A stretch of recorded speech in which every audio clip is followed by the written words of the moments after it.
Audio Jungle.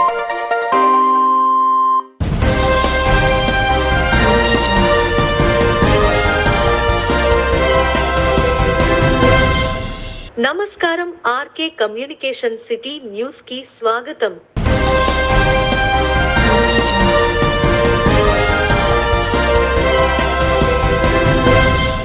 రవాణా శాఖ మంత్రితో మాట్లాడి ఆర్టీసీ సంస్థను కాపాడుకోవడానికి కృషి చేస్తామని తాడేపల్లిగూడెం ఎమ్మెల్యే బొలిశెట్టి శ్రీనివాస్ అన్నారు. శనివారం సాయంత్రం తాడేపల్లిగూడెం ఆర్టీసీ డిపో ఆవరణలో తాడేపల్లిగూడెం హైదరాబాద్ సూపర్ లగ్జరీ నూతన బస్సును ఆయన ప్రారంభించారు. ఆర్టీసీ సంస్థకు మంచి రోజులు రావాలని కోరుకుంటున్నామన్నారు.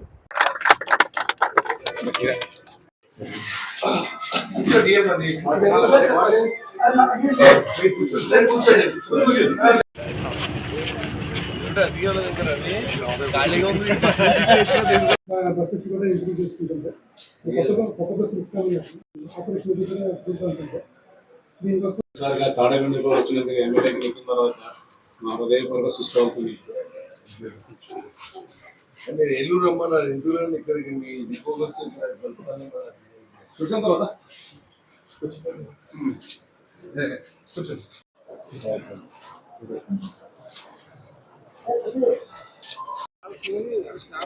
ఈరోజు నూతన సూపర్ లగ్జరీ బస్సు ఓపెన్ చేయడానికి వచ్చినటువంటి మన గౌరవ ఎమ్మెల్యే గారు, మన ప్రీతమ నాయకులు బొలిశెట్టి శ్రీనివాస్ గారికి స్వాగతం సుస్వాగతం. వారు మన డిపోకి మొట్టమొదటిసారిగా వచ్చి మొట్టమొదటిగా మనకి కొత్త బస్సుని ఇనాగరేట్ చేయడం, అదేవిధంగా మీ ఆర్టీసీకి ఈ డిపో అభివృద్ధికి నా వరకు ఎంత కృషి చేయాలో చెప్పండి, నేను మీకు ఫుల్ సపోర్ట్ పెంచుతానని చెప్పేసి వారు మాకు హామీ ఇచ్చారు. అదేవిధంగా మీకు ఏ విధమైనటువంటి సమస్యలు ఉన్నా కూడా తీర్చడానికి మేము సిద్ధం. నేను కూడా ఆర్టీసీ మూలాల నుంచి వచ్చానని చెప్పేసి వారు చెప్పి మాకు పూర్తి సపోర్ట్ ఇచ్చి మాకు మంచి స్ఫూర్తినిచ్చారు. వారికి ఈ సందర్భంగా ధన్యవాదాలు. వారిని మా అందరినీ కూడా ఉద్దేశించి వారిని ప్రసంగించవలసిందిగా కోరుతున్నాను. నూతన సూపర్ లగ్జరీ డీలక్స్ బస్సుని కొత్తగా తీసుకొచ్చి ఈరోజు 9:30 సర్వీస్కి పెట్టినందుకు పట్టణ ప్రజలు, ఇక్కడ ఉన్నటువంటి ప్రజలందరికీ మంచి ఫెసిలిటీ ఇవ్వాలన్న ఆలోచనతో ఏపీఎస్ఆర్టీసీ పనిచేస్తూ ఉంది. ఓ పక్కన నష్టాల ఊబిలో ఉన్నప్పుడు కూడా ఆర్టీసీని బతికించవలసిన అవసరం మనందరి మీద ఉంది. కాబట్టి ఈ ఒకప్పుడు తాడేపల్లి డిపో అంటే నెంబర్ 1 స్థానం నుంచి ఈరోజు మనం అట్టడుగు స్థానానికి చేరి 23-24 బస్సులకి మనం పరిమితం అయిపోయి వర్కర్లను కూడా ఇక్కడ సరైన కండక్టర్లను కూడా అందుబాటులో లేని పరిస్థితిలో ఈ డిపో నడుస్తూ ఉన్నప్పుడు ఖచ్చితంగా రాబోయే 5 సంవత్సరాల్లో కూటమి ప్రభుత్వంలో ఈ ఆర్టీసీ సంస్థను కాపాడవలసిన బాధ్యత ప్రభుత్వం మీద ఉంది. గడిచిన 5 సంవత్సరాల్లో ఇది గవర్నమెంట్లో కలిపేశాం, మీకు జీతాలు వస్తాయంటే పాలాభిషేకం చేసినటువంటి వర్కర్లందరికీ నెత్తికి సున్నం రాసి ఇవాళ వాళ్ళకి ఉద్యోగం ఉంటుందో ఉండదో అనే పరిస్థితి తీసుకొచ్చేసినటువంటి జగన్మోహన్ రెడ్డి ప్రభుత్వాన్ని మళ్ళీ చంద్రబాబు నాయుడు గారు ఆదేశాలతో అన్ని చోట్ల కూడా ఇక్కడ అన్ని బస్సులు ఇచ్చి అన్ని డిపోల్లో కూడా కొత్త బస్సులు ఇచ్చి ఏర్పాటు చేసి దాంతోపాటుగా రోడ్లు ఎక్కడాలి. ఒకవేళ బస్సులు ఇచ్చినా బస్సులు తిప్పలేని పరిస్థితి. ఒకవేళ ఆ రోడ్లో బస్సులు ఆటోలు వెళ్ళో, సైకిల్ కూడా వెళ్ళో. మనం ఎక్కడున్నామో కూడా మనకు అర్థం అవట్లా. ఏదైనా ఏజెన్సీలో ఉన్నామో లేదా తాడేపల్లిలో ఉన్నామో తెలియని పరిస్థితి. ఇంకా సిగ్గు లేకుండా వైసీపీ నాయకులు రోడ్ల మీద తిరిగి చెప్తూ ఉంటే సిగ్గేస్తున్నారు. ఎందుకంటే 5 సంవత్సరాల్లో ఏ ప్రాంతానికి బస్సు వెళ్తుందో చెప్పండి ఒకసారి. ఇవాళ మాధవరం బస్సు వెళ్తుందా, విప్పర్ బస్సు వెళ్తుందా, మేనవల్లూరు బస్సు వెళ్తుందా, కొందేపాడు బస్సు వెళ్తుందా, కనీసం ఇక్కడి నుంచి తణుకు బస్సు వెళ్తుందా, బాదంపూడి బస్సు వెళ్తుందా? ఎక్కడికి వెళ్ళినా బస్సు ఊడిపోయే పరిస్థితి అనమాట. ఇలాంటి పరిస్థితుల్లో ఈ రోడ్డు రవాణా సంస్థ బాగుండాలి, ఈ ఆర్టీసీ బాగుండాలంటే ముందు రోడ్లు ఉండాలి, ఓఆర్ ఉండాలి. ఓఆర్ ఉండాలంటే సమయానికి బస్సులు వేస్తాడో ఏమో తెలియదు. బస్సులు ఏమో పల్లెవేలు బస్సులు లేవు, విలేజెస్కి బస్సులు లేవు, ఉన్నా తిప్పలేము, రోడ్లు లేవు. ఇన్ని సందిగ్ధ పరిస్థితుల్లో ఉన్నటువంటి ఈ యొక్క ఏపీఎస్ఆర్టీసీని మనం కాపాడుకోవాల్సిన బాధ్యత ప్రజలందరిదే అని కూడా నేను తెలియజేస్తా ఉన్నా. భారతదేశంలో ఇంత పెద్ద సంస్థ, ప్రపంచ దేశాల్లో ఇంత పెద్ద సంస్థ లేదు. ఉమ్మడి రాష్ట్రాల్లో ఉండగా ఏపీఎస్ఆర్టీసీయే చాలా ప్రభుత్వంలో ఉండి ఇంత పెద్ద రవాణా రంగాన్ని నడిపిన సంస్థ ఏపీఎస్ఆర్టీసీ మాత్రం అనే విషయం చాలా మందికి తెలియదు. ఇవాళ అలాంటిది ఇవాళ ఏపీఎస్ఆర్టీసీ చిన్నభిన్నం అయిపోయి కేవలం హైర్ బస్సుల మీద ఆధారపడి 15-20 బస్సులతో మనం నడిపి వందలాది మంది వర్కర్స్కి మరి ఇక్కడ పని లేకుండా రిటైర్డ్ అయిపోయాడు, రైలు ఇంజిన్లో రిటైర్డ్ అయిపోయిన డ్రైవర్కి ఉద్యోగం లేని పరిస్థితుల్లో, అలాగే ఇవాళ ఆర్టీసీ బస్సు కూడా తీసేస్తున్నారు. ఆ డ్రైవర్ రిటైర్డ్ అయిపోతే కొత్త డ్రైవర్ని వేసుకుని తిప్పాలన్న ఆలోచన లేదు. తిప్పడానికి సర్వీసులు ఉన్నా మనకి రోడ్లు లేవు, రోడ్లున్నా బస్సు కొనుక్కునే డబ్బు లేదు.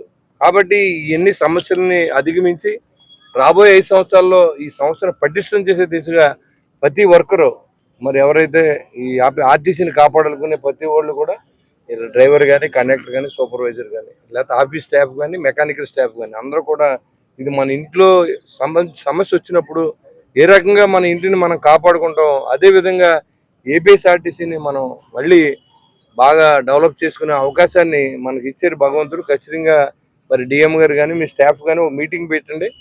మీకు ప్రభుత్వం నుంచి ఏం చేయగలగం మేము అది చేయడానికి నా తరపు పోరాటం మీతో కలిపి చేస్తాం. కాపాడుకున్నట్టు కాబట్టి అందరూ కూడా ఏపీఎస్ఆర్టీసీ ఆదరించండి. ఖచ్చితంగా 5 సంవత్సరాల్లో బాగు చేసే అవకాశాన్ని మీరు మాకు చెప్పారు. ఖచ్చితంగా అది మనం ప్రభుత్వం దృష్టిలో తీసుకెళ్ళి మరిన్ని బస్సులు వచ్చి మరిన్ని సేవ చేసే కార్యక్రమం తీసుకుంటామని చెప్పి, ఈ సంస్థను కాపాడే బాధ్యత ఉమ్మడి కూటమి ప్రభుత్వం తీసుకుంటుందని చెప్పి తెలియజేసుకుంటూ సెలవు తీసుకుంటాం. పశ్చిమ గోదావరి జిల్లా పెంటపాడు మండలం పడమర విప్పరు గ్రామంలో గత వైసీపీ ప్రభుత్వంలో 3 కోట్ల నిధులతో మంజూరైన సిమెంట్ రోడ్డు పనులను రాష్ట్ర మాజీ ఉప ముఖ్యమంత్రి కొట్టు సత్యనారాయణ పరిశీలించారు. ఈ సందర్భంగా ఆయన మాట్లాడుతూ, గత ప్రభుత్వంలో ఎన్నికల 6 నెలల ముందు ప్రారంభమై కాంట్రాక్టర్ తప్పిదం వల్ల పనులు నిలిచిపోగా మళ్లీ పనులు ప్రారంభమే అన్నారు. రోడ్డు క్వాలిటీ తగ్గకుండా ప్రస్తుత ఎమ్మెల్యే చూడాల్సిన బాధ్యత ఉందన్నారు.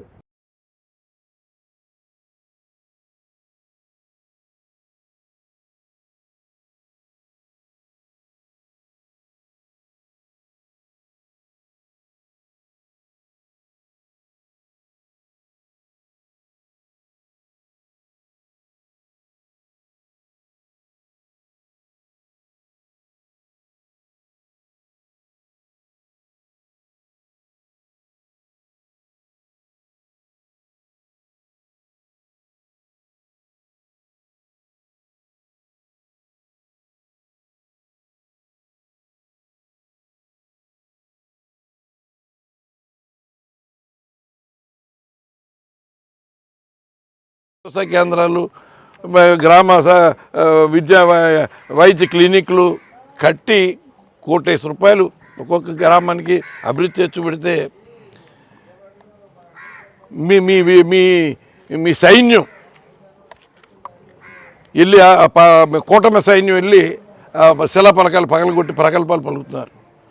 నిన్న కాక మొన్న భారత రాజ్యాంగకర్త మన దేశానికి దశ దిశ చూపించి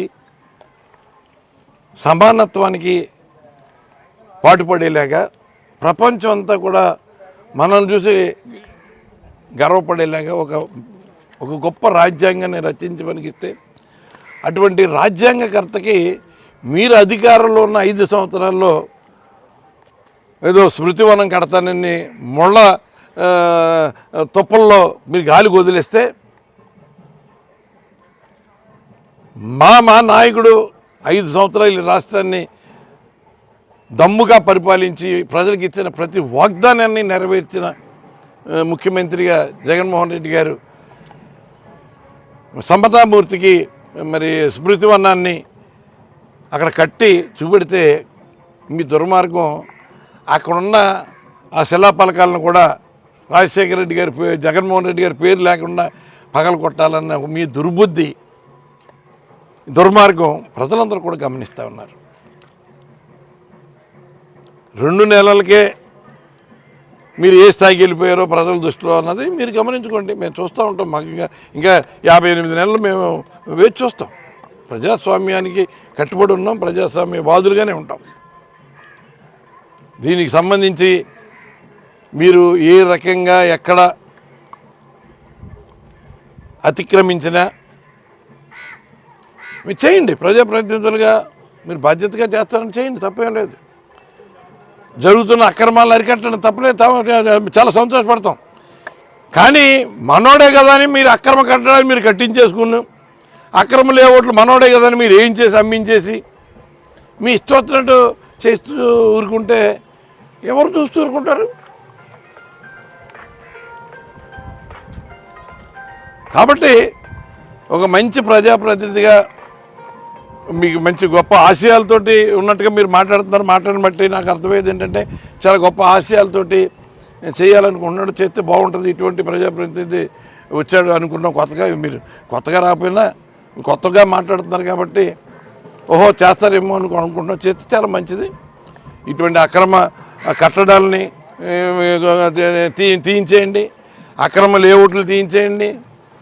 మరి అక్రమంగా కట్టేసే బిల్డింగులు పర్మిషన్ లేకుండా పర్మిషన్. ఈ రోజు ఎల్ఎల్ఎం చర్చి ఫాదర్ జాయ్ బాబు గారి ఆధ్వర్యంలో మెడికల్ క్యాంప్ జరిగింది. ఈ కార్యక్రమంలో పాల్గొన్న తాడేపల్లిగూడెం నియోజకవర్గం శాసనసభ్యులు శ్రీ బొలిశెట్టి శ్రీనివాస్.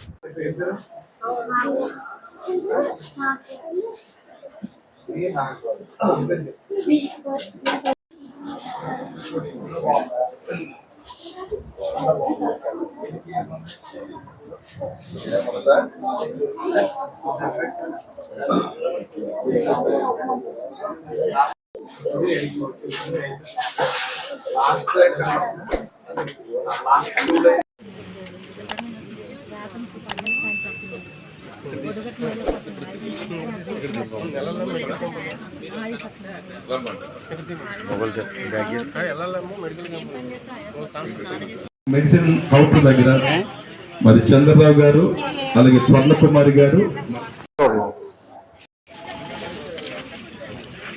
చేస్తున్న లేడీస్ ఎవరైనా ఉన్నట్లయితే వారు దయచేసి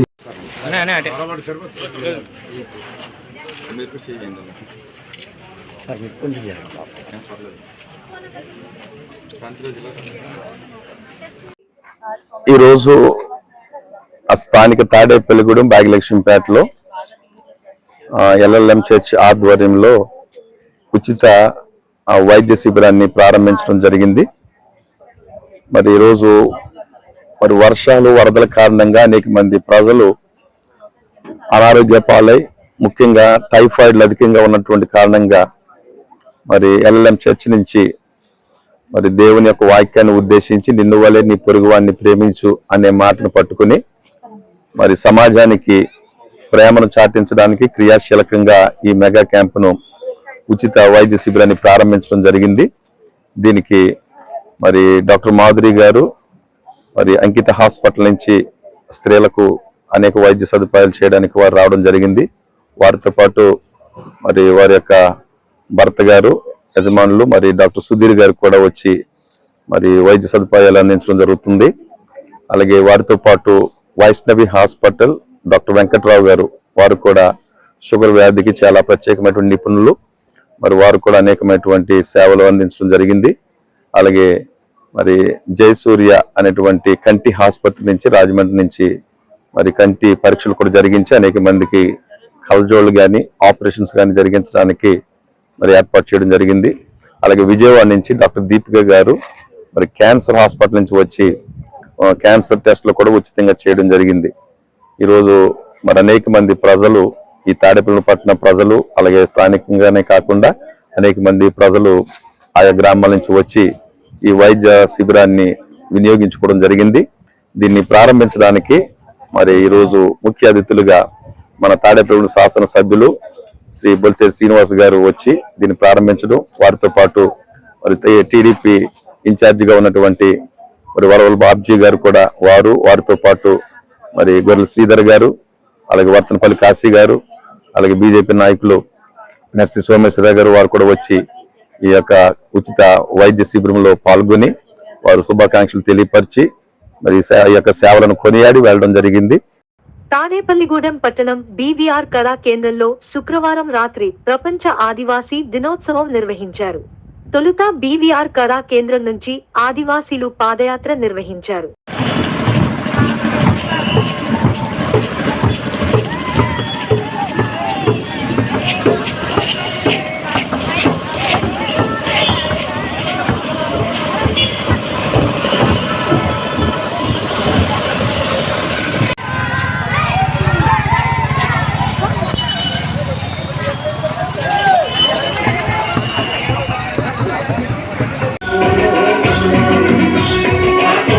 Yeah.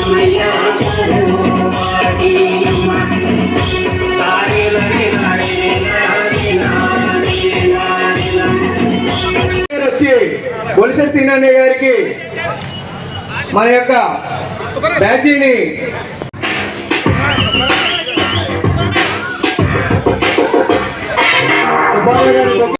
అరే బాబు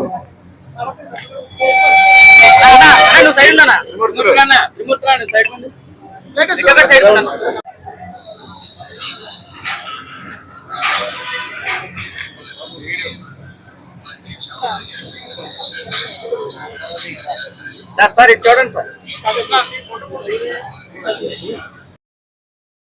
రక్షాబంధన వేడుకకు అందరూ ఆహ్వానితులేని బ్రహ్మకుమారి రమాదేవి తెలిపారు. శనివారం సాయంత్రం తాడేపల్లిగూడెం పట్టణంలోని బ్రహ్మకుమారి ఈశ్వరీయ విద్యాలయం ఆమె మాట్లాడారు. ఈ నెల 13వ తేదీ సాయంత్రం 6:30 గంటలకు రక్షాబంధన్ మహోత్సవం జరుగుతుందన్నారు. ప్రతి ఒక్కరూ ఈ కార్యక్రమంలో పాల్గొనాలని పిలుపునిచ్చారు. ఓం శాంతి. ప్రజాపిత బ్రహ్మకుమారి ఈశ్వరీయ విశ్వవిద్యాలయం నందు స్థానికంగా బస్టాండ్ అవుట్ గేట్ ఎదురుగా ఉన్నటువంటి బ్రహ్మకుమారి సంస్థ జ్ఞాన ప్రకాశ భవనం నందు మంగళవారం రోజు అంటే 13వ తారీఖు సాయంత్రం 6:30కు మన సబ్ జోన్ ఇన్ఛార్జ్ బ్రహ్మకుమారి రాజయోగిని సవిత గారు ఇక్కడికి విచ్చేయుచున్నారు. అయితే వారు 50 సంవత్సరాల నుంచి రాజయోగం యొక్క తపస్య అభ్యాసం చేస్తూ చాలా మంచి వక్త, రాజయోగం గురించి అలాగే రక్షాబంధనం ఆధ్యాత్మిక రహస్యం గురించి తెలియచేస్తారు. అయితే భారతదేశంలో అనేక పర్వదినాలు మనం జరుపుకుంటూ ఉంటాము. అందులో ఈ శ్రావణ మాసంలో విశేషంగా జరుపుకునేటువంటి ఈ రక్షాబంధన కార్యక్రమము అందరూ కూడా ఎంతో ప్రేమగా అన్న చెల్లెల మధ్య స్నేహంగా ప్రేమగా జరుపుకునేటువంటి ఈ పండుగ రక్షాబంధనము. అయితే బ్రహ్మకుమారి సంస్థలో కూడా మనం ఈ పండుగని ఎందుకు జరుపుకుంటూ ఉంటాం, ఈ పండుగలో ఉన్నటువంటి ఆధ్యాత్మిక రహస్యం ఏదైతే ఉందో ఇది తెలియచేయటం జరుగుతుంది. అలాగే భారతదేశంలో జరుపుకున్నటువంటి ఈ పండుగల వెనుక ఆధ్యాత్మిక రహస్యం ఉన్నది. అయితే ఈ పండుగ జరుపుకుంటున్న సమయంలో నుదుటిన తిలకాన్ని దిద్దడము, తర్వాత చేతికి రాఖీ కట్టడము, తర్వాత స్వీట్ తినిపించడము, సంతోషంగా సోదరుడు తన చెల్లికి ఏదైనా ఒక కానుకని ఇవ్వడం జరుగుతుంది.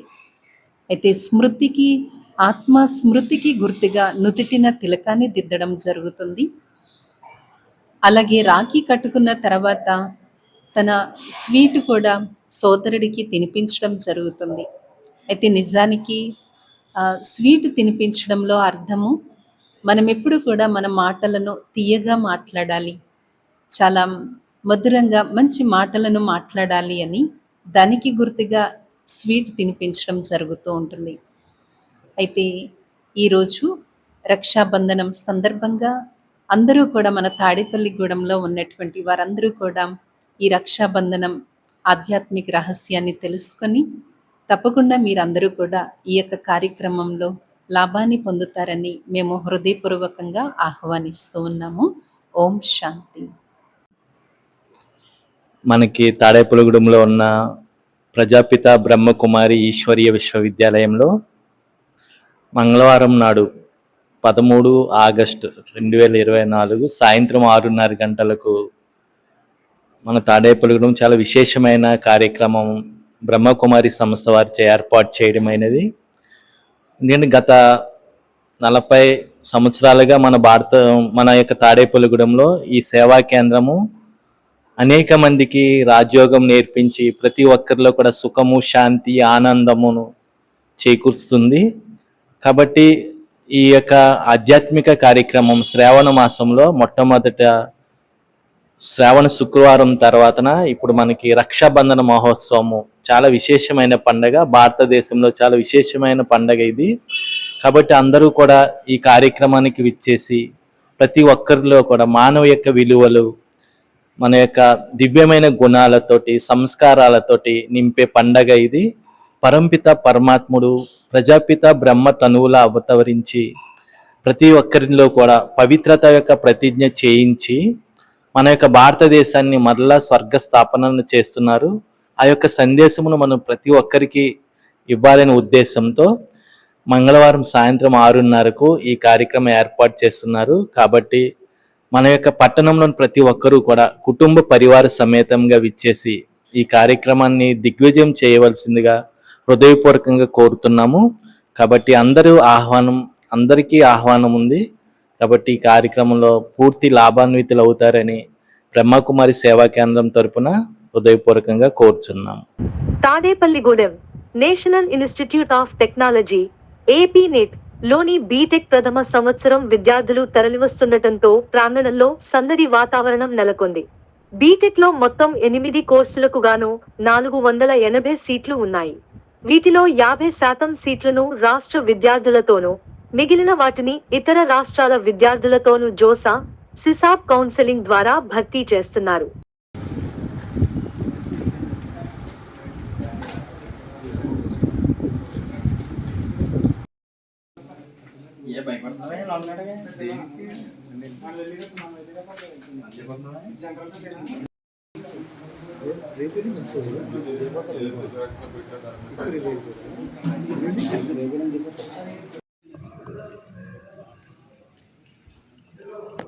ఈ వార్తలు ఇంతటితో సమాప్తం. నమస్కారం.